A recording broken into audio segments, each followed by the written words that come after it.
मदरसे नेट में आप सभी नाजरीन का खैर मकदम है। हस्ब मामूल हस्ब रिवायत हमारी ऑडियो वीडियो क्वालिटी के हवाले से कमेंट सेक्शन में मुत्तला फरमाए ताकि बाज़ाब्ता तौर पर आज के इस लाइव सेशन का आगाज़ किया जा सके। चैट सेक्शन में काफ़ी स्टूडेंट्स ने सलाम कहा है। आप सभी को वालेकुम अस्सलाम। यूनिट नंबर 2 में आज का हमारा ये चौथा लेक्चर है, जिसमें कसीदे की बकिया अशार की तशरीह हम करने की कोशिश करेंगे। बहुत बहुत शुक्रिया, आपके मैसेजेस मौसूल हो चुके हैं। आपके मौजू से मुतालिक जो भी सवालात हैं, सेशन के आखिर में आपको सवाल पूछने का भरपूर मौका दिया जाएगा। आइए अब बग़ैर किसी ताख़ीर के आज के इस मौजू का हम आगाज़ करते हैं। कल के सेशन में आपने कसीदे के इब्तिदाई अशार की तशरीह को समाअत किया था और कसीदे के हवाले से कुछ बुनियादी बातें भी हमने आपके गोश गुजार करने की कोशिश की थी। ये कसीदा मिर्ज़ा मोहम्मद रफ़ी सौदा के कलम से तख्लीक किया गया है। 48 अशार पर मबनी है। इस कसीदे में हुज़ूर अकरम सल्लल्लाहु अलैहि वसल्लम की तारीफ़ व तौसीफ़ बयान की गई है। यही सबब है कि इसे नातिया कसीदा भी कहा जाता है। कल के सेशन में हमने तकरीबन 22 अशार की तशरीह की थी। इब्तिदा में आपने गौर किया होगा कि तशबीब का इजहार शायर ने किया है। शायर आगाज़ करता है, हुआ जब कुफ्र साबित है वो तमगाए मुसलमानी, न टूटी शेख से जुन्नारे तस्बीह सुलेमानी, हुनर पैदा कर अव्वल तर्क कीजियो तब लिबास अपना, न हो जो तैग़ बे जौहर वगरना ननंगे उरियानी। फिर मतला सानी है, अजब नादा है वो जिनको है उजबे ताज सुल्तानी, फलक बाले हुमा को पल में सौंपे है मगस रानी। और फिर 22वां जो शेर है, जिसमें शायर कहता है, सिया बख्ती में ऐ सौदा नहीं तूले अमल लाजिम, नमत खामे के सर कटवाएंगी ऐसी ज़ुबादानी। तकरीबन हमने यहाँ तक तशरीह को मुकम्मल किया था। अब यहाँ से आगे शेर नंबर 22 के बाद यानी शेर नंबर 23, 24, 25 और 26 ये वो अशार है जिन्हें गुरेज़ के अशार कहा जाता है। यानी कि शेर नंबर 22 पर तशबीब का ख़ात्मा होता है। रिपीट कर लेते एक दो शेर पहले से। जुनों के हाथ से सरता कदम काहिदा इतना हूँ कि आज़ा दीद ज़ंजीर की करते हैं मिज़गानी, न रखा जग में रस्म दोस्ती अंदोहे रोज़ी ने, मगर जानू से अब बाकी रहा है रबते पेशानी। अब इन अशार में यानी शेर नंबर 20 और 30 में शायर कह रहा है कि आशिक की कमज़ोरी और नातवानी, उसकी काहिदगी वो इस तरीके से हो चुकी है जैसे एक मजनून हो जाता है। जब जुनून हद से ज़्यादा बढ़ जाता है तो उस शख्स को मजनू कहा जाता है और मजनू को जंजीरों से बांध दिया जाता है। उसे खाने को भी कम दिया जाता है ताकि उसकी अक्ल जो है राह रास्त पर आ जाए। अब इस आशिक के लिए एक तो अजियत का सबब यह है कि जंजीरों से बांधा गया है, दूसरे खाने को कम दिया जा रहा है, और उफ्ताद गम ये कि गमे यार भी उसका पीछा नहीं छोड़ रहा है। तो जुनों के हाथ से सरता कदम काहिदा इतना हूँ कि आज़ा दीद ज़ंजीर की करते हैं मिज़गानी। अब यहाँ पर मिर्ज़ा मोहम्मद रफ़ी सौदा ने मज़मून में नज़ाकत का ये एहतमाम किया है कि ज़ंजीर के हलक़ों को दीद ज़ंजीर यानी आशिक की आँखों से ताबीर किया है, मुतसव्वुर किया है, और आज़ाए जिस्म को उन हलक़ों पर मिज़गा यानी पलकों के बराबर करार दिया है कि आज़ा दीद ज़ंजीर की करते हैं मिज़गानी। अब यहाँ पर शायर ने सनत मुरातुन नज़ीर का इस्तेमाल किया है। मुरातुन नज़ीर में क्या है, यहाँ पर क्या क्या लफ्ज़ इस्तेमाल हुआ है, हाथ, सर, कदम, आज़ा, उसके बाद में है दीदा और फिर मिज़गा। आपने यूनिट नंबर 10 में तफसील के साथ पढ़ा है कि किस तरीके से अगर एक मुनासबत से तज़ाद के अलावा लफ्ज़ों को जमा किया जाए तो सनत मुरातुन नज़ीर का इस्तेमाल होता है। तो इस शेर में सनत मुरातुन नज़ीर का एहतमाम किया गया है। शेर नंबर 21 को देखते हैं। न रखा जग में रस्म दोस्ती अंदोहे रोज़ी ने, मगर जानू से अब बाकी रहा है रबते पेशानी। यहाँ पर शायर कह रहा है, गमे रोज़गार की कुव्वत का बयान कर रहा है। न रखा जग में रस्म दोस्ती अंदोहे रोज़ी ने, यानी कि दोस्ती ख़त्म हो रही है। अंदोह का मतलब होता है ख़ात्मे के हवाले से, मतलब मुसीबत के हवाले से, परेशानी के हवाले से, गम के हवाले से, या कह लीजिए जो मुसीबत है, इब्तिला है। अब इंसानों के दरमियान जो रब्त था, जो ताल्लुक़ था, जो रसूमात थी, वो सब के सब ख़त्म हो गई। वजह फ़िक्र माश की फ़िक्र की वजह से लोगों ने इश्क मोहब्बत को भुला दिया है। बिल्कुल उसी तरह जैसे दुनिया से राह व रस्म मोहब्बत ख़त्म हो गई है। अलबत्ता पेशानी से जानू का रब्त बाकी है, और ये रब्त भी जो है शिद्दत रंज गम की अलामत है। कुल मिलाकर ये कि यहाँ पर मुआशरे की बदहाली, ज़बोहाली का तज़किरा किया गया है। आगे शायर कहते हैं, सिया बख्ती में ऐ सौदा नहीं तूले अमल। अब तूले अमल क्या है? ख्वाहिशें, क्योंकि इंसान की ख्वाहिशें कभी ख़त्म नहीं होती है। इंसान की ख्वाहिशें, आज पैदल चल रहा है, कल साइकिल का मुतमन्नी होता है, साइकिल आने के बाद मोटरसाइकिल की चाहत बढ़ जाती है, मोटरसाइकिल आने के बाद फोर व्हीलर की ख्वाहिश बढ़ जाती है। फोर व्हीलर में अगर पहले नैनो हो तो स्विफ्ट डिज़ायर की ख्वाहिश होती है, स्विफ्ट डिज़ायर आ जाए तो फिर उससे जो बड़ी कंपनी की कार है, थार के बाद में फिर आप जो है और भी ज़्यादा लग्जरियस कार्स की तरफ बढ़ने की कोशिश करते हैं। कुल मिला के यही है तूल अमल। यानी पहले हम ये चाहते हैं कि किसी तरीके से हमको निसाब बस समझा दिया जाए, निसाब समझ में आ जाता है तो फिर हम कोशिश करते हैं कि हमको नोट्स भी दे दी जाए, नोट्स दे दी जाए तो फिर उसके बाद मास्टर नोट्स का मुतालबा होता है, मास्टर नोट्स दे दी जाए तो उसके बाद फिर मॉक टेस्ट का मुतालबा होता है, मॉक टेस्ट दे दिया जाए तो फिर मैराथन का मुतालबा होता है, मैराथन दे दिया जाए तो फिर PYQs का मुतालबा होता है, PYQs दे दिया जाए तो मॉडल क्वेश्चन पेपर का मुतालबा होता है, मॉडल क्वेश्चन पेपर दे दिया जाए तो फिर डाउट सेशन का मुतालबा होता है, डाउट सेशन भी करवा दिया जाए तो फिर यहाँ पर जो है और भी कुछ मुतालबात निकल कर सामने आते हैं। ये क्या है कि आदमी कभी भी एक मकाम पर खुश नहीं रहता है, मुसलसल आगे बढ़ने की चाहत, ख्वाहिश उसमें बाकी रहती है। अब सिया बख्ती में सौदा नहीं तूले अमल, लाजिम नमत खामे के सर कटवाएंगी ऐसी जुबा दानी। अब यहाँ पर जो है शायर लफ्ज़ जो इस्तेमाल कर रहा है वो किस तरीके से एहतमाम किया गया है कि सिया बख्ती, और दूसरे मिसरे में खामा और ज़ुबान। खामा कलम के हवाले से कहता है, ज़ुबा का लफ्ज़ इस्तेमाल किया गया है। गोया के सिया बख्ती को सौदा से और खामा को ज़ुबा से इहाम है। सिया बख्ती मतलब एक होती खुश बख्ती, एक है सिया बख्ती। खामा फरसाई करना ना, कलम के हवाले से बात की जा रही है, रिवायतों का, मुनासबतों का, अल्फाज का एहतमाम किया जा रहा है। और इसका लब्बे लुबाब ये निकल कर आता है कि जब इंसान पर बदनसीबी छाती है, सिया बख्ती कम नसीबी छाती है, या कम नसीबी में वो मुब्तला होता है या परेशानी में मुब्तला होता है, तो ऐसे वक्तों में इंसान को बड़ी बड़ी आरजुओं और उमंगों से बचना चाहिए, उसकी परवरिश नहीं करना चाहिए।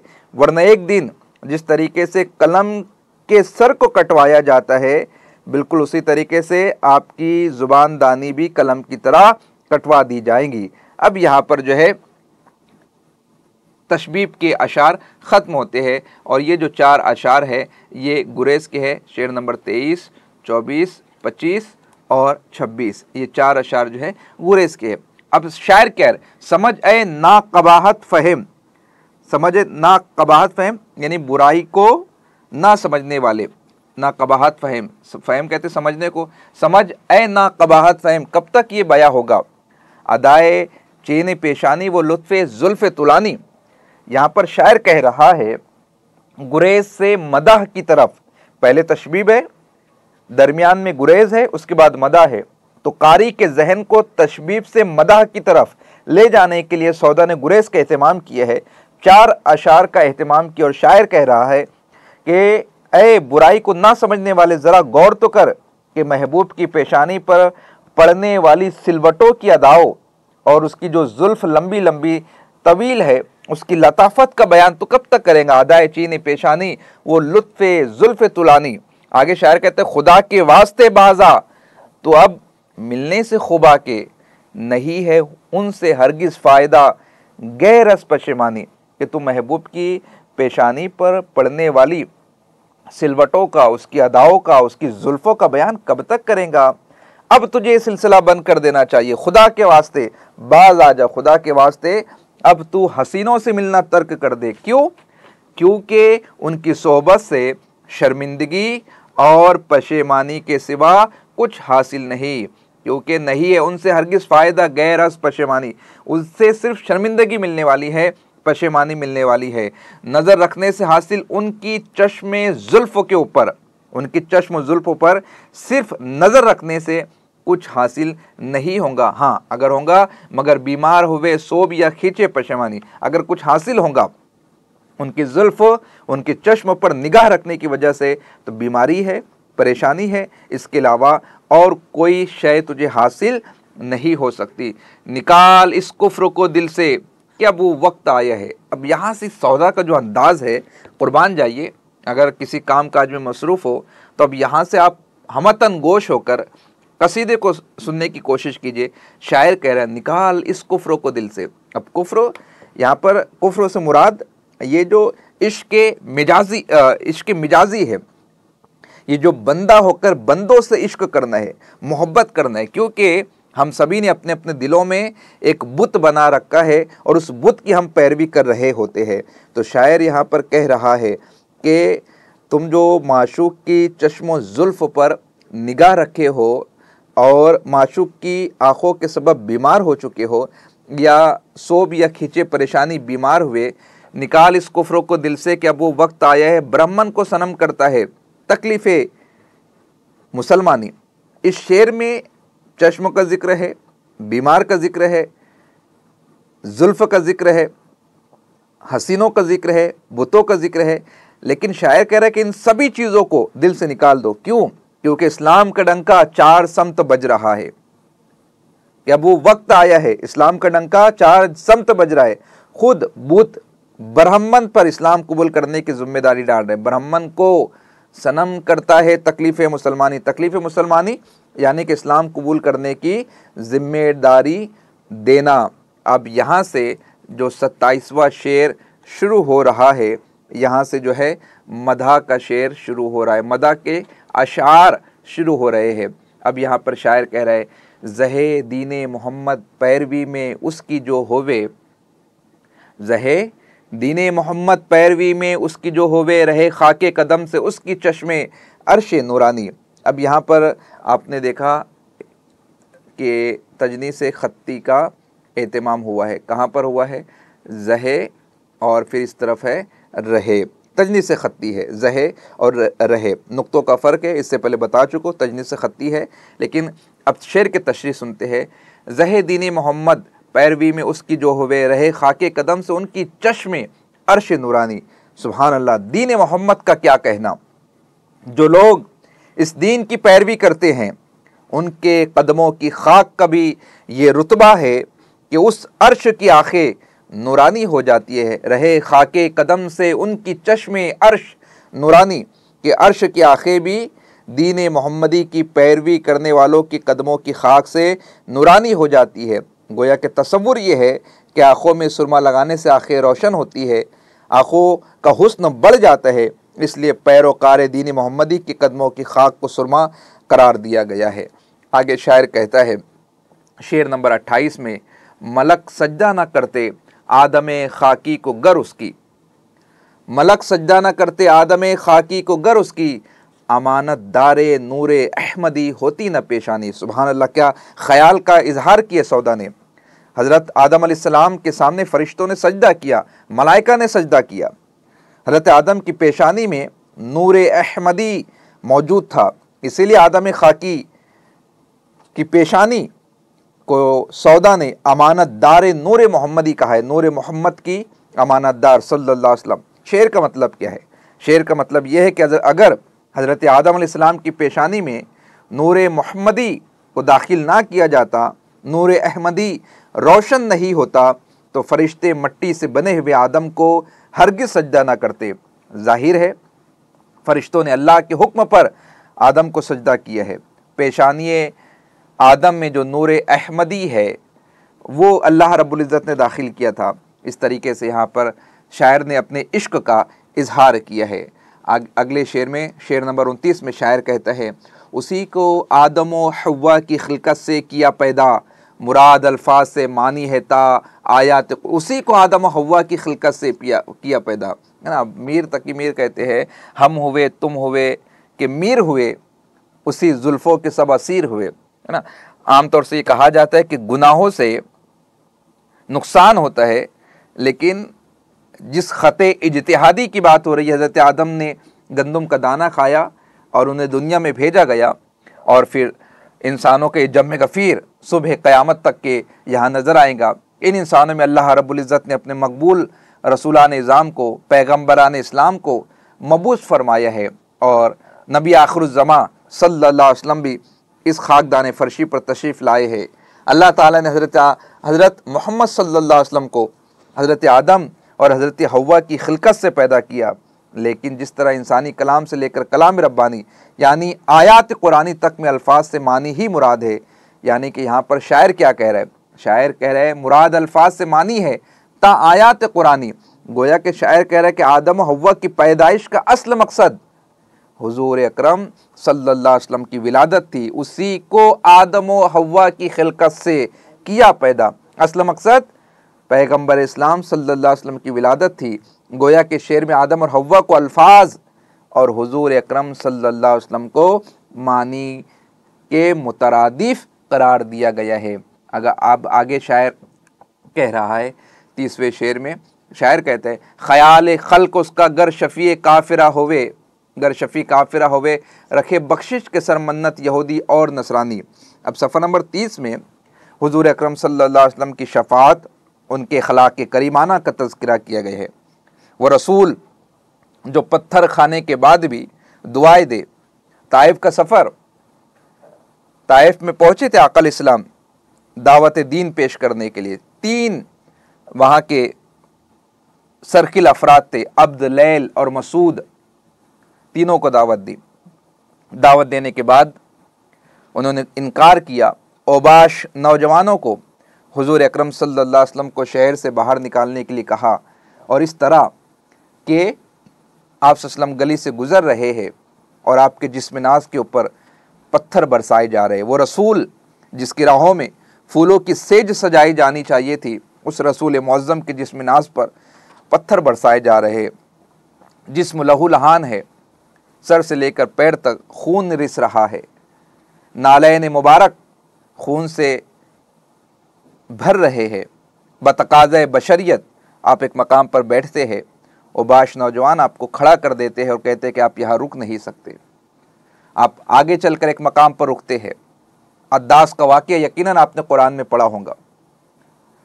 रुकते हैं, फरिश्ता हाजिर होता है। आप कहे तो चक्के की 2 पाटों की तरह मैं शायर ताइफ को कुचल कर रख दूँ। आपने अपने हाथों को उठाए और कहा, ये कौम मेरी पहचानती नहीं है, खुदाए कदीर जब्बार, तो इसे समझ अता फरमा। गोया कि आपने अपनी रहमतुल लिल आलमीन होने का इजहार फरमाया। पत्थर खाकर भी आपने दुआएं दी है। ख्याल खल्क उसका गर शफ़ी काफिरा हुए। हुजूर अकरम सल्लल्लाहु अलैहि वसल्लम के अखलाक कितने आला दर्जे का है, और ख्याल जाहिर किया जा रहा है शफ़ाअत करने वाले का, कि अगर ये ख्याल भी काफिरों की शफ़ाअत करने वाला बन जाए तो सबको बख्श दिए जाएंगे। यहूदी नसरानी, सरमन्नत यहूदी और नसरानी, एहसानात का तज़किरा किया जा रहा है। शेर नंबर 31 में शायर कहता है, ज़ुबा पर उसकी गुज़रे हर्फ जिस जाके शफ़ाअत का, करे व नाज से आमुर्जिश पे हर एक फासिको जानी। अब यहाँ पर शायर शेर नंबर 30 में कह रहा है आमुर्जिश, आमुर्जिश कहते हैं मगफिरत को, बख्शिश को, बख्शिश के हवाले से कह रहा है। शेर नंबर 31 में वही मजमून जो शफ़ाअत का शेर नंबर 31 में बांधा गया था, उसी को आगे बढ़ाया जा रहा है कि हुजूर अकरम सल्लल्लाहु अलैहि वसल्लम की ज़ुबान पर जिस जगह शफ़ाअत का लफ्ज़ गुज़र जाए तो वहाँ मौजूद सारे फासिको ज़ानी बख्श दिए जाएंगे और अपनी बख्शिश पर नाज भी करेंगे। अपनी हर एक फासिक को जानी करे है वह नाज, वहाँ पे नाज भी करेंगे। फासिक है, जानी है, लेकिन चूँकि शफाअत मोहम्मदी का हिस्सा मिल रहा है तो नाज भी करेंगे।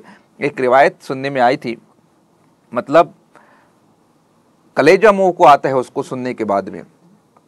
एक रिवायत थी, एक बुजुर्ग है, नाम जहन से निकल रहा है, दीन इस्लाम की खातिर उनको जो है वो तख्ते दार पर लिटाया जाने वाला था, उनको सूली दी जाने वाली थी या उनके ज़िंदगी का ख़ात्मा होने वाला था। उनको खबर दी गई कि आज आपकी ज़िंदगी का आखिरी दिन है, कल इस दुनिया से आपको रुखसत होना है। रोने लगे। मुरीदीन ने कहा कि आलिम साहब, उस्ताद मोहतरम, फाजिल साहब, क्या मौत का डर आपको रोने पर मजबूर कर रहा है? क्यों रो रहे? ये तो शहादत की बात है, ये तो कितनी हसीन जिंदगी आपको मैसर आ रही है। हज़रत फारूक आज़म दुआ किया करते थे, खुदा शहादत की मौत अता फरमा। हज़रत खालिद बिन वलीद ने हमेशा दुआ मांगी है, सैफुल्लाह जो है मैदान जंग में शहीद होना चाहते थे, तो आप तो शहादत का दर्जा पा रहे। रोते रोते कहते हैं कि डर लगता है मुझे अल्लाह की सिफत समदियत पर। अल्लाह रहीम है, करीम है, लेकिन वो समद भी है। सारी दुनिया मिलकर उस खुदा को सजदा करे तब भी खुदा खुदा ही रहने वाला है, तब भी रब रब ही रहने वाला है। सारी दुनिया के इंसान मुनकिर हो जाए तब भी उसकी रुबूबियत पर जर्रा बराबर फर्क नहीं आएगा, वो रब रब ही रहेगा। उसे जरूरत नहीं है हमारे सजदों की, हमारी बंदगी की। वो समद है, अल्लाहु समद, वो बेनियाज है। वालिम साहब कहते कभी कभी वो रब मार भी देता है और कबूल भी नहीं करता। मैं कल मर तो जरूर जाऊंगा, लेकिन अफसोस इस बात का है, खौफ इस बात का है कि पता नहीं रब की बारगाह में वो मकबूल भी होगा कि नहीं, वो दर्जाए शहादत होगा या सिर्फ मर जाना होगा।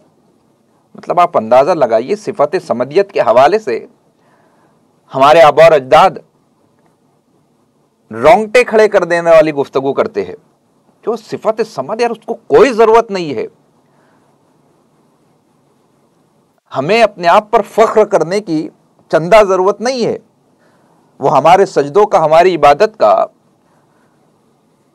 मोहताज नहीं है। बस दुआ ये मांगनी चाहिए कि तौफीक भी हो और रब कबूल भी फरमाए। तो जुबान पर उसकी गुजरे हरफे जिस जाके शफाअत का करेवा नाज आमोजिश पे हर एक फासिक को जानी, फासिक को जानी। तो शेर नंबर 31 में शायर ने इस ख्याल का इजहार किया है।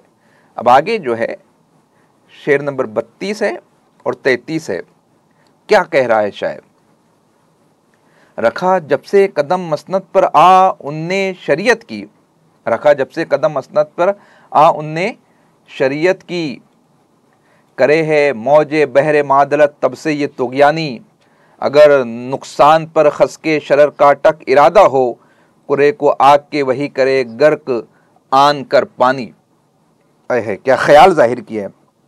सौदा कहते हैं रखा जब से कदम मसनद पर, किस मसनद पर? मसनद रिसालत पर, मसनद शरीयत पर।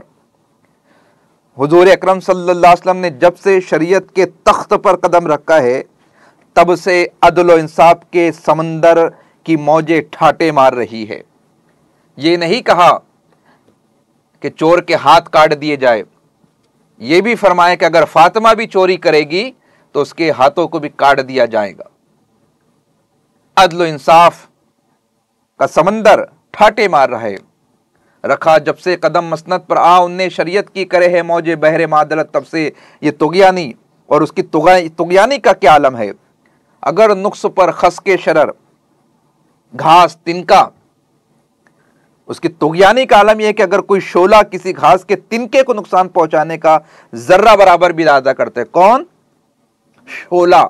अगर नुकसान पर खस के शरर, शरर कहते आग का गोला, शोला, अगर शोला भी एक तिनके को नुकसान पहुंचाने का इरादा करता है तो फौरन ही आग के कुर्रे को पानी में गर्क कर देता है। आग का कुर्रा, जो शोला है उसको गर्क कर देगा कौन? पानी, यानी बुझा देगा। अब यहाँ पर कुर्रे और करे, इसमें भी तजनीद से खत्ती का इस्तेमाल किया गया है। शायर आगे कह रहा है शेर नंबर 34 में, मुवाफिक गर न करता अदल उसका आब व आतिश को, तो कोई संग से बनती थी शक्ल लाल रोमानी। मुवाफिक गर न करता अदल उसका आब व आतिश को, अगर मोहम्मद अरबी सल्लल्लाहु अलैहि वसल्लम का अदल इंसाफ आग और पानी को यकजा नहीं करता, आब और आतिश, आप पानी, आतिश आग, मुवाफिक गर न करता अदल उसका आब व आतिश को, अगर दोनों को यकजा नहीं करता, दोनों को बराबर नहीं करता, तो लाल रमानी का वजूद नहीं होता। तो कोई संग से बनती थी शक्ल लाल रोमानी, संग कहते पत्थर को, लाल रोमानी, लाल रोमानी का मतलब होता है एक सुर्ख किस्म का पत्थर, अनार की शक्ल का पत्थर होता है, उसे कहते हैं लाल रोमानी, लाल कीमती हीरा पत्थर। अब अनार में क्या है? देखो ये जो लफ्जों की तरकीब है सौदों को यही बेहतर बनाती। आब व आतिश, अनार में भी क्या है? अनार में भी आब व आतिश है। किस तरीके से आब व आतिश? के अनार को जब आप देखेंगे तो अंदर सुर्खी है, और सुर्खी किस बात की निशानी है? आतिश की निशानी है। और लाल की रंगत क्या है? वो भी सुर्ख है, और उसमें आब भी होता है। अनार के अंदर आब होता है ना, पानी होता है, इसीलिए अनार से तशबीह दी है। और हुजूर अकरम सल्लल्लाहु अलैहि वसल्लम के अदल व इंसाफ को लाल रोमानी यानी उससे ज्यादा कीमती करार दिया है। अब शेर नंबर 35 जो है, शायर कह रहे, ये क्या इंसाफ है यारों के तैरो वहश तक जग में, उस अमनो ऐश से अपनी बसर औकात ले जानी। पले है आशिया में बाज के बच्चा कबूतर का, शबाने गर्ग को गले की सौंपी है निगहबानी। हुमा आसा है परवाज़े मलख औजे सआदत पर, करे है मोर चढ़कर सीने दद पर सुलेमानी। खुले है गुंचे गुल बाग में खातिर से बुलबुल की, जवाब औरा के जमियत को होती है परेशानी।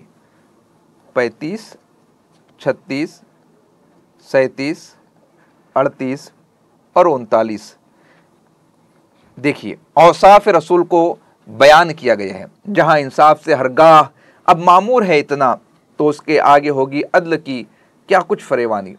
अदल इंसाफ का जिक्र हो रहा है ना, शफात का जिक्र हुआ, अदल इंसाफ का जिक्र हो रहा है। शरीयत की वजह से अदल इंसाफ की मौजे जो ठाटे मार रही है उसका तज़किरा हो रहा है। ये क्या इंसाफ है यारों के तैरो वैश तक जग में। नबी अकरम सल्लल्लाहु अलैहि वसल्लम के अदल इंसाफ पर हैरत का इजहार करते हुए शायर कह रहे हैं कि ये क्या इंसाफ है। हैरत तो इस्तिजाब की बात हो रही है, ये क्या इंसाफ है?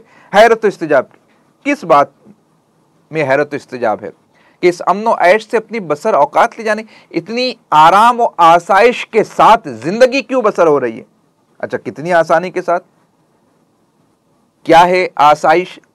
पले है आशिया में बाज के बच्चे, बाज का बच्चा कबूतर का, पले है, पलना परवरिश पाना, आशिया में, आशिया मतलब घोंसला मकान, पले है आशिया में बाज के बच्चा कबूतर का। बाज के, किसकी आशिया में? बाज, बाज क्या है? शिकारी परिंदा है। उस शिकारी परिंदे के आशिया में कौन परवरिश पा रहा है? कबूतर का बच्चा। मतलब बाज तो कबूतर का शिकार करता है, शिकारी परिंदा कबूतर के बच्चे की परवरिश कर रहा है अपने आशिया में। शबा ने गर्गों को गले की सौंपी है निगहबानी। शबा, शबा कहते हैं चरवाहे को, चरवाहा। शबा ने गर्ग को, गर्ग क्या है? भेड़िया, दरिंदा। गर्ग को गले की, गल्ला कहते हैं रेवड़ को, रेवड़। पले है आशिया में बाज के बच्चा कबूतर का, शबा ने गर्ग को गले की सौंपी है निगहबानी। ये अमन आसाइश कैसी है? पैगंबर इस्लाम सल्लल्लाहु अलैहि वसल्लम के आने के बाद बाज का बच्चा भी जो है, बाज भी जो है कबूतर की बच्चे की परवरिश कर रहा है, और एक दरिंदा भी रेवड़ की निगहबानी कर रहा है। दरिंदे का काम रेवड़ को तकलीफ पहुंचाना है, मेमने का गला नोच कर उसका गोश्त पोश्त उसकी हड्डियों से जुदा कर देना है। लेकिन ये नबी अकरम सल्लल्लाहु अलैहि वसल्लम का अदल इंसाफ है कि एक चिड़िया भी यहाँ पर अपने बच्चों के लिए या अपने अंडों के लिए गुहार लगाती हुई नजर आती है। ये पैगंबर इस्लाम सल्लल्लाहु अलैहि वसल्लम का दरबार है कि हिरनी शिकायत लेकर हाजिर होती है कि मेरे बच्चों को उठा लिया गया है। ये पैगंबर इस्लाम सल्लल्लाहु अलैहि वसल्लम का दरबार है कि जहाँ पर घोंसलों को आग लगाने से मना किया गया है, जंग पर जाते वक्त तलवार से, नेज़े से, भाले से दरख्तों के पत्तों को झाड़ने से मना किया गया है, घास को उखेड़ने से मना किया गया है। ये पैगंबर इस्लाम सल्लल्लाहु अलैहि वसल्लम का दरबार है, जहाँ पर दुबला पतला ऊँट भी आकर गुहार लगाता है कि मेरा मालिक मुझे खाने नहीं देता। यार दर्जनों अहादीस मुबारका पेश की जा सकती है जहाँ पर नबी अकरम सल्लल्लाहु अलैहि वसल्लम के औसाफ हमीदा और खसाइस का तज़किरा किया जाता हो। वो रसूल जिसके जिस्म-ए-नाज़ पर सजदे में ऊँट की ओजड़ी रख दी जाती है, वो रसूल जिसके गली से गुजरने पर बदन पर कोड़ा करकट डाल दिया जाता है, वो रसूल जो गालियां सुनकर भी दुआएं देता है, वो सिर्फ इंसानों की आवाज़ों पर लब्बैक नहीं कहता, वो रसूल परिंदों की हाजात को भी पूरी फरमाता है, जानवरों की तकलीफ को भी दूर फरमाता है। वो रसूल मुअज़्ज़म सल्लल्लाहु अलैहि वसल्लम रहमतुल लिल आलमीन बनाकर भेजे गए। कितना प्यारा नुक्ता जहन में आया है। 2 जगह इस्तेमाल हुआ है, मुफ्तियान किराम मौजूद है, वो मेरी इस्लाह कर सकते हैं। रब ने फरमाया रब्बुल आलमीन खुद के लिए, और रसूल के लिए इरशाद फरमाया रहमतल लिल आलमीन। तो अगर ये कहूं तो मुबालगा ना होगा, जहां जहां रब की रुबूबियत पाई जाएंगी वहां वहां पैगंबर इस्लाम की रहमत पाई जाएंगी। तो पले हैं आशिया में बाज के बच्चा कबूतर का, शबाने गर्ग को गले की सौंपी है निगेबानी, हुमा आसा है परवाजे मलख औजे शहादत पर, करे है मोर चढ़कर सीने दद पर सुलेमानी। हुमा आसा, क्या ख्याल जाहिर किया जा रहा है कि बेखतर बाज के आशियाने में कबूतर के बच्चे पलते हैं, जबकि बाज एक शिकारी परिंदा है, कबूतर को उसकी जान से खतरा है, लेकिन वो परवरिश कर रहा है। उसी तरह चरवाहा ने रेवड़ की निगेबानी का काम भेड़िए को सौंप दिया है। टिड्डी जैसा मनहूस परिंदा नेक बख्ती की बुलंदियों पर ऐसा परवास कर रहा है जैसे हुमा आसा है परवाजे मलख औजे सादत पर, करे है मोर चढ़कर सीने दत पर, परवाज अता कर दिया है। चूटी, मोर कहते हैं चूटी को, करे है मोर चढ़कर सीने दद पर। मोर चूटी जो है, चूटी क्या है, हकीर तस्वुर की जाती है, कमजोर तस्वुर की जाती है, लेकिन खूखार और वहशी चौपाए, दद कहते हैं जो चौपाए है, 4 पैर वाले वहशी जानवर जो होते हैं, उनके सीने पर चढ़कर बादशाहत कर रही है। सुलेमानी से मुराद क्या है? सुलेमानी से मुराद यहां पर बादशाहत है, बादशाहत मुराद है। करे है मोर चढ़कर सीने दद पर सुलेमानी, कि हुमा जैसे परिंदे की परवास जो है टिड्डी को अता की गई है। रेवड़ की निगहबानी का काम भेड़िए को सौंपा गया है। मोर वहशी चौपायों के सीने पर चढ़कर बादशाहत कर रही है। आगे क्या कह रहा है शायर? खुले है गुंचे गुल बाग में खातिर से बुलबुल की, जवाब औरा की जमियत को होती है परेशानी। जहां इंसाफ से हरगाह अब मामूर है इतना, तो उसके आगे होगी अदल की क्या कुछ फरेमानी। गाह कहते हैं जगह को, जैसे ईदगाह, ईद की जगह। अब यहां पर शायर के अदल इंसाफ का आलम यह है कि वो माशूक जिसका काम आशिक से बेनियाज रहना और तगाफुल बरतना है, वो भी आशिक की तरफ इल्तिफात करने लगा है। कौन? खिले है गुंचे गुल बाग में खातिर से बुलबुल। खातिर दिल को कहते हैं। बुलबुल की खातिर की वजह से बाग में गुंचा जो है खिल गया है, गुल बन गया है। बाग में कली बुलबुल की खातिर शगुफ्ता हो रही है, इसीलिए उसके औरा की जमियत, औरा की जमियत वो जो पंखड़िया है, जो जमियत मतलब बंद है, पंखड़ी मुट्ठी की तरह है, मुट्ठी की तरह है लेकिन वो खुल रही है।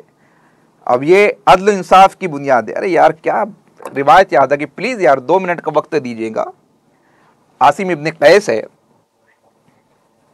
रो रहे यार, बारगाह रिसालत में बैठकर रो रहे। सबब पूछा गया क्यों रो रहे हो? कहा कि बच्ची की याद आ रही है। क्यों याद आ रही है? कहा कि इस्लाम कबूल करने से पहले मैंने अपनी जिंदा बच्ची को दफन किया था। ऐसा नहीं है कि और लोगों ने नहीं किया था, वहां पर इस तरीके के मामूलात आपको देखने को मिले थे। मैं सफर तिजारत के लिए रवाना होने वाला था। घर में बच्चे की विलादत के दिन करीब थे। मैं अपनी बीवी से कहा कि अगर बेटी पैदा हो तो जिस तरीके से सब लोग करते हैं आप भी वही मामला कीजिएगा, जिंदा दरगोर कर दीजिएगा। सफर के लिए रवाना, वो कुछ माह लग गए। जब वापस आया बीवी से पूछा, बीवी ने कहा कि मरी हुई बेटी या बच्चा पैदा हुआ था, हमने उसको दफन कर दिया। बात आई गई खत्म हो गई। जब खत्म हो गई मैं भी सफर में लग गया, जिंदगी के दूसरे काम काज में मुनहमिक हो गया। एक दिन अचानक, जो मेरे घर पर आने का वक्त नहीं था, मैं अचानक घर में क्या आया कि देखता हूँ कि एक नन्ही सी कली मेरे बाग में खिलखिला रही है। मेरी शरीक हयात उसके जुल्फ़े बरहम को संवार रही है, उसके माथे को नूरानी बना रही है। घर मेरा, बड़ी बच्ची, आंखों में खून खौल गया। हालत गुस्सा में पूछा, ये कौन है जो हमारे घर में बैठी हुई है और जिसकी जुल्फ़े बरहम को आप संवारने का काम कर रही है? बीवी जो है पैर पकड़ लेती है और कहती है कि कोई और नहीं, ये वही बच्ची है जिसकी खबर मैंने तुम्हें दी थी कि मरी हुई बच्ची पैदा हुई, हमने उसकी तदफीन कर दी। दर हकीकत मैंने तुमसे झूठ कहा था। तुम्हारी नफरत के साए से बचाते हुए अपनी पलकों की साए में मैंने इस बच्ची को परवान चढ़ाया है। खुदा इसे बख्श दीजिए, इसे छोड़ दीजिए। लेकिन उस वक्त बेटी का बाप होना यह भी जिल्लत की अलामत थी। मुख्तलिफ रिवायतों को पढ़ लीजिएगा, अभी उतना वक्त नहीं है क्योंकि अभी 48 अशार की तशरीह करना है। हाथ खींचा, उस जगह लेकर गया जहां बच्चियों को दफन किया जाता था। लेकिन अब छोटी बच्ची तो थी नहीं, बड़ी हो चुकी थी, समझदार हो चुकी थी, अक्ल शऊर की मंजिल पर फायज हो चुकी थी। बाप गड़ा खोदने लगा, बेटी की बात सुनने से कासिर था, गुस्सा सर पे सवार हो चुका था, गड़ा खोद रहा है। बेटी ने क्या कहा पता है? बेटी ने कहा, बाबा आप बैठ जाइए, जब आप गड़ा खोदते हो तो मट्टी जो उड़ती है वो आपके शफाफ दामन को गंदा करती है, आप बैठ जाइए, मैं अपने हाथों से गड़ा खोद देती हूं। बच्ची गड़ा खोदती है, बड़ा खोदा गया, गहरा किया गया। बाप ने बच्ची को उठाया और धड़ाम से जमीन पर पटक दिया और जिंदा वजूद के ऊपर मट्टी को डालने लगे।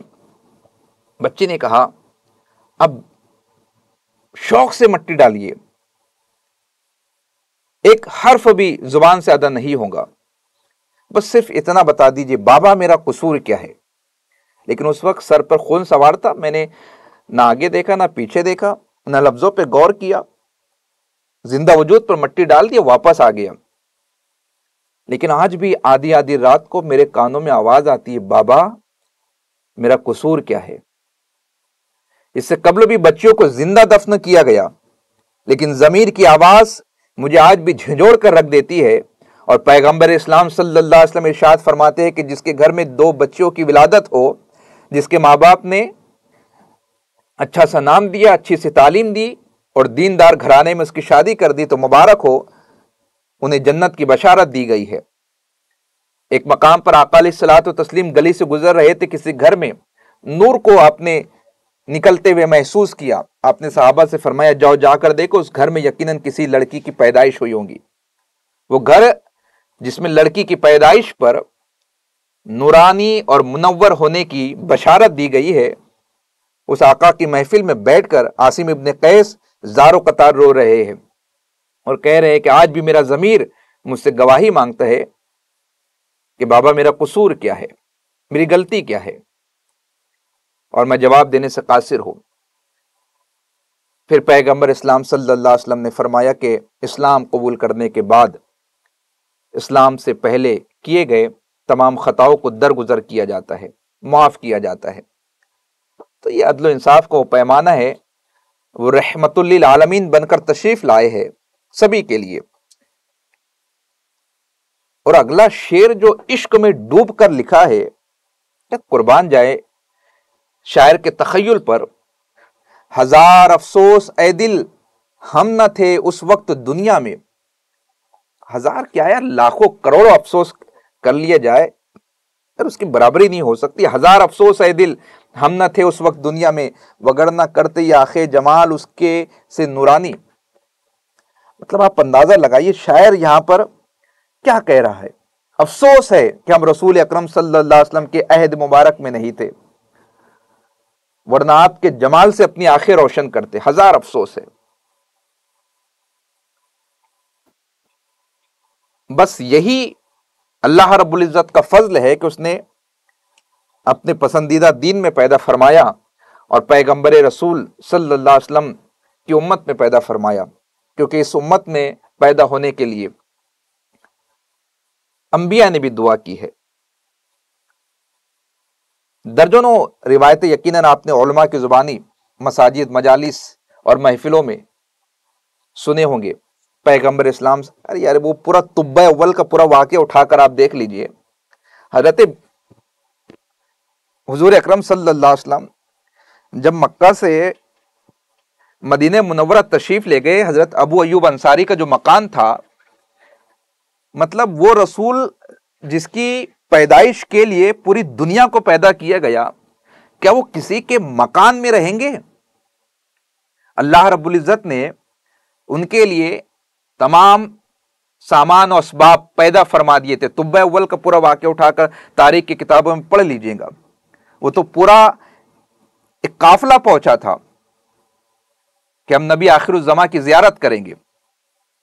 बाज़ाब्ता तौर पर एक नई नस्ल को वजूद में लाया गया था और पूरे मकानात बनवाए गए थे। साल साल इंतजार किया गया और फिर आखिर वो मकान दिया गया और नस्लन दर नस्लन वो मकान मुख्तस था हुजूर अकरम सल्लल्लाहु अलैहि वसल्लम के। हजरत अबू अयूब अंसारी तो सिर्फ उसके केयर टेकर थे। वो घर तो था पैगंबर इस्लाम सल्लल्लाहु अलैहि वसल्लम का, और हुस्ने कुदरत के उठनी भी उसी मकाम पर बैठती है, क्योंकि हर कोई ये चाहता था कि वो हमारे घर में तशरीफ फरमा हो।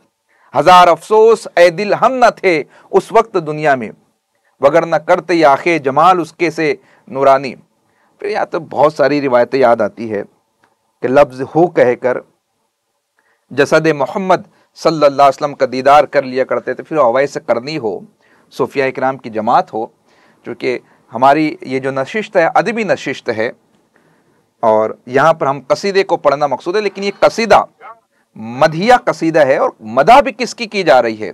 जिसकी मदा का हक अदा नहीं किया जा सकता, उस पैगंबर इस्लाम की मदा की जा रही। सारे दुनिया का पानी स्याही बन जाए और सारे दुनिया के दरख्त कलम बन जाए, तब भी मिदहते खैरुल अनाम का फरीज़ा अंजाम नहीं दिया जा सकता। हजार अफसोस ए दिल हम ना थे उस वक्त। कल मैंने जिक्र किया था हज़रत बिलाल हबशी का, वो हल्ब चले गए थे। क्यों गए थे? सिर्फ इस सबब से गए थे कि उन्हें जमाल यार से तस्कीन मिला करती थी, और जब पैगंबर इस्लाम ने इस दुनिया से पर्दा फरमाया तो वो आपके पर्दा फरमाने को बर्दाश्त नहीं कर सके, क्योंकि मस्जिद नबी में जब जाते और मेंबर खाली नजर आता तो वो बेहोश हो जाया करते थे। ये है इश्क। हज़रत अबू बकर सिद्दीक पैगंबर इस्लाम सल्लल्लाहु अलैहि वसल्लम के रुखसत होने के बाद बीमार रहने लगे। कारूरा की जांच करवाई गई, हकीमों को बुलाया गया, तबीबों को बुलाया गया, इलाज नहीं हो रहा था। बुखार की कैफियत वो हमेशा बाकी रहती थी।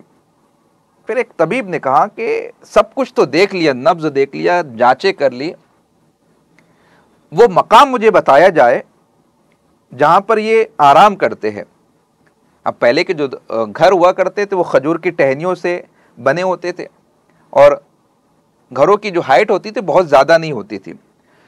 हज़रत अबू बकर सिद्दीक के बिस्तर जहाँ वो आराम करते थे बताया गया, तो ऊपर की जो तख्ती थी वो जली जली से मालूम होती थी। अभी देखो सूफिया इकराम की रिवायतें हैं, इसमें अक्ल शऊर वाले होंगे तो वो कुछ देर के लिए थोड़ी सी मुझे बोलने की इजाज़त दे दीजिए, क्योंकि ये रिवायतें जो है किताबों में मौजूद है।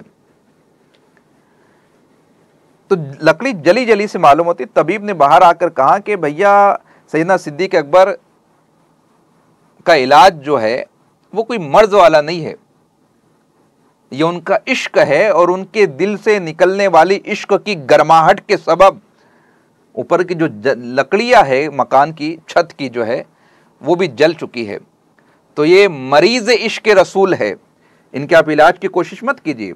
हाँ, सैयदना सिद्दीक अकबर का वो पहलू जो उन्होंने उम्मत का शिराज़ा मुंतशिर होने से बचाया है वो एक अलग बाब है, क्योंकि सैयदना उमर फारूक ने तो तलवार को नंगी कर लिया था कि जो भी कहेगा मोहम्मद अरबी दुनिया से रुखसत हो चुके हैं, मैं उसे रुखसत कर दूंगा। लेकिन ऐसे नाजुक वक्त में सैयदना सिद्दीक अकबर ने इमामत के फ़राइज़, क़यादत के फ़राइज़ अंजाम दिए हैं। तो बहरहाल तफसील तलब है ये कसीदा। हज़ार अफसोस ऐ दिल हम न थे उस वक्त दुनिया में, वगर न करते आखे जमाल उसके से नूरानी, न होने से जुदा साए के उस कामत से पैदा है। क़यामत होवेगा दिलचस्प वो महबूब सुबहानी, जिसे ये सूरत असीरत करामत हक ने की होवे। बजा है कहिए ऐसे को इग़राब यूसुफ़ सानी, माज़अल्लाह ये कैसा हर्फ बेमौका हुआ सरजद, जो इसको फिर कहूँ तो हुए मरदूद मुसलमानी। किधर अब फ़हम नाकिस ले गया मुझको ना ये समझा, कि वो महर उल्वियत है यह है माह किनानी। जो सूरत उसकी है लारैब वो है सूरत ईज़, जो मानी इसमें है बेशक वो है मानी रब्बानी। हदीस मन रानी दाल है इस गुफ्तगू ऊपर, के देखा जिनने उनने देखी शक्ल यज़दानी। अब हदीस मनरानी वगैरह की तफसील यकीनन आपने सुन रखी होंगी। गरज मुश्किल हमें होती कि पैदा करके ऐसे को, खुदा अगर ये ना फरमाता नहीं कोई मेरा सानी। बस आगे मत चले सौदा मैं देखा फ़हम को तेरे, कर इस्तग़फ़ार इसमों से अब ऐसे के सना ख़्वानी। तो ये आखिर के जो शेर नंबर 41 से 48 के जो अशार है, इसमें शायर कह रहा है, मशहूर रिवायत की तरफ जो है इशारा किया। शेर नंबर 41 को अगर हम देखें, ना होने से जुदा साए के उस कामत से पैदा हो। अब यहाँ पर साए रसूल का तज़किरा किया जा रहा है शेर नंबर 41 का, कि हुजूर का साया कदे मुबारक से जुदा नहीं होता था। अब शेर नंबर 42, 43, 44, 45 इसमें क्या है, ना होने से जुदा साए के उस कामत से पैदा हो। फिर आगे शायर कह रहा है कि माज़अल्लाह ये कैसा हर्फ बेमौका हुआ सरजद, जिसमें शायर कह रहा है कि जिस मुक़द्दस हस्ती को अल्लाह ताला ने गैर मामूली सीरत हसीन सूरत पैदा फरमाया। अब सूरत कैसी, जिसे यूसुफ़ सानी कहा गया है, यहाँ पर बजा है कहिए ऐसे को अगर अब यूसुफ़ सानी। अब यूसुफ़ सानी जो है ना, यहाँ पर एक शायर है इमाम अहमद रज़ा, वो कहते हैं हुस्न यूसुफ़ पे कटी मिस्र में अंगुश्त जना, सर कटाते हैं तेरे नाम पे मर्दान अरब। कि बेशक यूसुफ़ अलैहिस्सलाम को हुस्न बहुत उम्दा बहुत आला, लेकिन हज़रत यूसुफ़ अलैहिस्सलाम की हुस्न को देखकर ख़वातीन अपनी उंगलियों को काट रही है। यहाँ मोहम्मद अरबी के हुस्न का यह आलम है कि मर्दान अरब अपने गलों को कटा रहे हैं। हुस्न यूसुफ़ पे कटी मिस्र में अंगुश्त जना, सर कटाते हैं तेरे नाम पे मर्दान अरब। तो यहाँ पर यूसुफ़ सानी कहा जा रहा है। और फिर अगले ही शेर में शायर अपनी बात से रुजू करता है, अल्लाह की पनाह मांगता है और कहता है कि मैंने कैसी बेमहल बात कह दी है, मुझे ये बात नहीं कहनी चाहिए थी। क्योंकि रसूल अकरम कौन है, हुजूर अकरम सल्लल्लाहु अलैहि वसल्लम के हवाले से बताया गया कि वो महर उलूहियत यानी आफ्ताब इलाही है। आफ्ताब इलाही कहा गया। हज़रत यूसुफ़ अलैहिस्सलाम कौन थे, वो किनान के चांद थे। लेकिन हुजूर अकरम सल्लल्लाहु अलैहि वसल्लम की जो सूरत है वो एजदी से तशबीह दी गई है, ताबीर की गई है। दोनों में खासा फ़र्क है। उसी के तर्जमानी यहाँ पर इस शेर में की है कि सर कटाते हैं तेरे नाम पे मर्दान अरब। फिर आगे शायर कह रहा है आगे बढ़कर, हदीस मन रानी दाल है, इस दाल कहते दलालत को कहते हैं, दलालत को कहते हैं कि ये शेर शायर के दावे की एक दलील है। वो कहता है कि अगर हुजूर की ज़ात मुक़द्दस को पैदा करने के बाद अगर अल्लाह ये ना फरमाता कि मेरा कोई सानी नहीं, यानी मुझ जैसा दूसरा कोई नहीं, तो मेरी कोई नज़ीर नहीं, तो हम जैसे कम फहमों को नबी अकरम सल्लल्लाहु अलैहि वसल्लम को पहचानने में मुश्किल होती। लेकिन सूरह खलास में रब ने वजाहत के साथ बयान फरमा दिया, कुल ए महबूब फरमा दीजिए, हु अल्लाह, अल्लाह है, आहद एक है और वो बेनियाज है, ना वो किसी से पैदा हुआ ना उसने किसी को पैदा किया। तो यही वहदानियत की शर्त ठहरी कि जो पैदा हुआ वो खुदा नहीं हो सकता और जिसने सबको पैदा किया वही खुदा है। तो इस तरीके से शायर ने अपने कल्बी वारदात की तर्जमानी की है और आहद और अहमद के दरमियान फ़र्क को भी वाज़ेह किया है कि आहद खुदा है और अहमद जिसकी शान में ये कसीदा तहरीर किया जा रहा है, बात को रुजू किया जा रहा है और बताया जा रहा है कि पैगम्बर इस्लाम सल्लल्लाहु अलैहि वसल्लम के औसाफ़ हमीदा कितने बेहतर है, कितने उम्दा है। और हदीस मनरानी, हदीस मनरानी क्या है? हदीस मनरानी है जिसने ख्वाब में मुझे देखा, बेशक उसने ख्वाब में मुझ ही को देखा, क्योंकि शैतान मेरी शक्ल नहीं बना सकता। अब हम कैसे पहचानेंगे कि हमने जिन्हें देखा वो हुजूर अकरम सल्लल्लाहु अलैहि वसल्लम की ज़ात मुबारका है? इस हवाले से सूफिया ने फरमाया कि दिल में इल्का होता है, दिल में ख्याल आता है। अब जिस बुज़ुर्गों को जिस शख्सियत से मोहब्बत करते हैं, उनका चेहरा, उनका सरापा, उनकी नूरानी शक्लें आपको ख्वाब में नज़र आती है और दिल में ख्याल पैदा होता है कि मैंने इनको देखा है। तो जिसने भी ख्वाब में मुझे देखा उसने मुझे ही देखा, क्योंकि शैतान मेरी शक्ल नहीं बना सकता। गरज मुश्किल हमें होती कि पैदा करके ऐसे को खुदा गर ये न फरमाता नहीं कोई मेरा सानी। अब यहाँ पर हमारे लिए बात कही जा रही है कि अगर अल्लाह रब्बुल इज़्ज़त खुद इरशाद नहीं फरमाता कि मेरा कोई सानी नहीं, तो हम गुनाहगारों को समझने में तकलीफ़ होती, परेशानी होती, क्योंकि यहाँ पर उन्होंने यूसुफ़ सानी भी कहा है, मुख्तलिफ़ औसाफ़ हमीदा का तज़किरा भी किया है। बस आगे मत चले सौदा, अब इससे ज़्यादा बढ़ने की बात नहीं है। फिर वो आगे बढ़ना तो फिर वो इस तरीके से, मैंने खुदा को इस तरह देखा जैसे दो कमानों के दरमियान फासला बाकी रह जाता है। बस आगे मत चले सौदा, मैं देखा फ़हम को तेरे, अब तेरे फ़हम को मैं देख चुका हूँ, समझ चुका हूँ, अब इससे ज़्यादा आगे बढ़ने की कोशिश मत कर इस्तग़फ़ार, तौबा कर इस मुँह से, अब ऐसे के सनाख्वानी अब बस कर ले। सनाख्वानी का हक़ जो है वो अपने गुनहगार मुँह से अदा नहीं किया जा सकता। और इस तरीके से ये कसीदा यहाँ पर मदहिया कसीदा जो कि पैगम्बर इस्लाम सल्लल्लाहु अलैहि वसल्लम की शान में तहरीर किया है सौदा ने, मुकम्मल होता है। आज हम हिजविया कसीदा को नहीं छेड़ेंगे, क्योंकि दोनों के दरमियान ज़मीन आसमान का फ़र्क है। वो तज़हीक़ रोज़गार हिजविया है, हमने जो देखा है वो मदहिया कसीदा है। कल इंशाअल्लाह ताला तज़हीक़ रोज़गार को भी हम पढ़ने की कोशिश करेंगे। बस दिल की बात आपने कह दी अबरार साहब, बादज़ खुदा बुज़ुर्ग तोई किस्सा मुख्तसर। यहाँ पर जो है इस तरीके से कसीदे का जो है इख्तिताम होता है। जहन में कोई सवाल हो पूछ लीजिएगा। अब भी ऐसा महसूस हो रहा है कि इन अशार की और भी ज़्यादा तशरीह होनी चाहिए थी, जितना हुआ। आप सब मैच्योर कैंडिडेट है, पीजी पास आउट है, आप यकीनन इन इशारों किनाये को, इन इजमाली तशरीहों को मुकम्मल कर सकते हैं। बस आपके लिए इशारा चाहिए, क्योंकि आप वो सब है जो लिफाफा देखकर ख़त के मज़मून को समझ सकते हैं, पढ़ सकते हैं। माशाल्लाह, कोई सवाल हो आप पूछ लीजिए। बसूरत दिगर फिर सेशन का इख्तिताम होगा और इसके बाद दूसरी क्लास का आगाज़ होगा।